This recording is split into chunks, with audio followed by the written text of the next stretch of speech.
প্ৰথমতে সদৌ অসমবাসীকে মই বহুত ঈদৰ শুভেচ্ছা জ্ঞাপন কৰিছোঁ। পবিত্ৰ ঈদৰ দিনত মই আজি সমূহীয়াভাৱে ঈদৰ নামাজ আদায় কৰিব পাৰিছোঁ। তাৰ কাৰণে মই প্ৰত্যেকগৰাকী অসমবাসীক মোৰ কাৰণে সকলোৱে প্ৰাৰ্থনা কৰা, মোৰ সমৰ্থনত থিয় দিয়া, আজি যে মই মুকলি আকাশৰ তলত আহি ঈদ উদযাপন কৰিব পাৰিছোঁ তাৰ কাৰণে কৃতিত্ব আপোনালোকৰ সকলোৰে। আপোনালোকৰ বাবেই, আপোনালোকে যিধৰণে মোক সহায় সহযোগিতা কৰিছিল তাৰ বাবেই আজি মই এইদৰে ঈদৰ নামাজ আদায় কৰিব পাৰিছোঁ, ঈদ উদযাপন কৰিব পাৰিছোঁ পৰিয়ালৰ সৈতে, আপোনালোকৰ সৈতে। নহ'লে দীৰ্ঘদিন মোক আবদ্ধ কৰি ৰখাৰ পৰিকল্পনা আছিল, আপোনালোকে সকলোৱে জানে, কিন্তু সেয়া নুঠিল। আৰু আজি ঈদৰ দিন বৰ বেছি একো নকওঁ, এটাই কম, আমি সকলোৱে একেলগে মিলা প্ৰীতিৰে এখন সুস্থ সবল দুৰ্নীতিমুক্ত সমাজ গঢ়ি তুলিব লাগিব।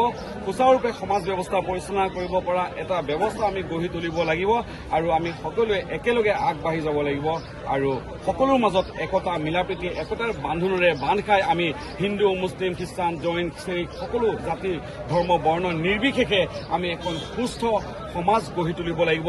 এই সংকল্পবদ্ধ হৈছোঁ আজি ঈদৰ দিনাখন, আৰু সেয়া মোৰ কামনা যে ৰাজ্যখনৰ সদায় উন্নতি হওক আৰু দুপদূপে আগবাঢ়ি যাওক ৰাজ্যখন। আৰু যিসকলে স্বৈৰাচাৰী শাসন ব্যৱস্থা প্ৰৱৰ্তন কৰিব বিচাৰিছে তেওঁলোকৰ সেই যাতে উদ্দেশ্য সফল নহয় আৰু সকলো একেলগে আগবাঢ়ি যাওক। মোৰ ক্ষেত্ৰত আপোনালোকে দেখা পাইছে সকলো জাতি, ধৰ্ম, বৰ্ণ নিৰ্বিশেষে অসমৰ ইমূৰৰ পৰা সিমূৰলৈ প্ৰত্যেকগৰাকী নাগৰিক ওলাই আহিছিল।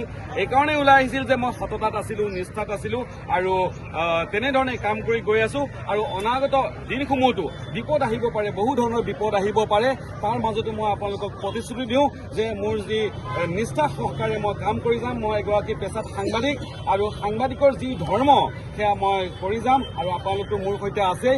আৰু মোৰ প্ৰতিগৰাকী বন্ধু বান্ধৱ, সংবাদকৰ্মী, সাংবাদিক, শিল্পী সমাজ, কলা কুশলী, বিভিন্ন দল সংগঠন, বিভিন্ন ৰাজনৈতিক দল সংগঠন, সামাজিক দল সংগঠন, সকলোকে আৰু যিসকলে ভাৰতবৰ্ষৰ বিভিন্ন প্ৰান্তৰ পৰা আন্তঃৰাষ্ট্ৰীয় পৰ্যায়লৈকে মোৰ এই বাতৰি তেওঁলোকে লৈ গৈছিল, সকলোকে এই চবতে মই ধন্যবাদ জ্ঞাপন কৰিছোঁ আৰু পুনৰবাৰ ঈদৰ সকলোকে শুভেচ্ছা জনাইছোঁ। মই দেখা গৈছে বিভিন্ন সভা সমিতিয়ে মুখ্যমন্ত্ৰীয়ে আপোনাৰ নাম উল্লেখ কৰি বিভিন্ন কথা কৈছে, কাৰণটো কি, কিহৰ কাৰণে তেওঁ?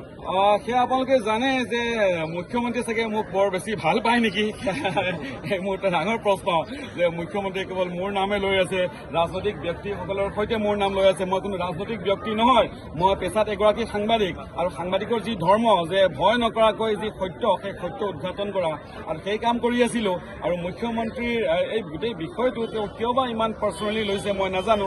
হ'ব নালাগে, তেওঁ এগৰাকী সন্মানীয় মুখ্যমন্ত্ৰী ৰাজ্যখনৰ, আৰু সকলোৱে আচলতে মিলি লৈ শাসকীয় দল, বিৰোধী দল, দল সংগঠন, সাংবাদিক সমাজ সকলোৱে একেলগে মিলি লৈ ৰাজ্যখনৰ কাৰণে যি ভাল তাৰ কাৰণে চেষ্টা চলাব। আনন্দ পাইছে নে কি পাইছে? আচলতে সেয়া কিন্তু মুখ্যমন্ত্ৰী এগৰাকী কিমান সন্মানীয় ব্যক্তি আৰু মুখ্যমন্ত্ৰী এগৰাকী কিমান দায়িত্ব আছে। মোৰ দৰে এগৰাকী সাংবাদিকৰ নাম লৈ সেই সময় নষ্ট কৰাটো মই বৰ বেছি ভাল হোৱা বুলি নাভাবোঁ। মুখ্যমন্ত্ৰী তাৰ পৰিৱৰ্তে তেওঁ যদি সমাজৰ কাৰণে কাম কৰাৰ চিন্তা কৰিলেহেঁতেন বৰ বেছি ভাল হ'লহেঁতেন। মোক লৈ পেলাই সময় অপচয় কৰাৰ বাহিৰে একো নাই, কাৰণ কি মই মোৰ যি কাম সেই নিষ্ঠা আৰু একতাৰে আগন্তুক সময়তো কৰি যাম। আপোনালোক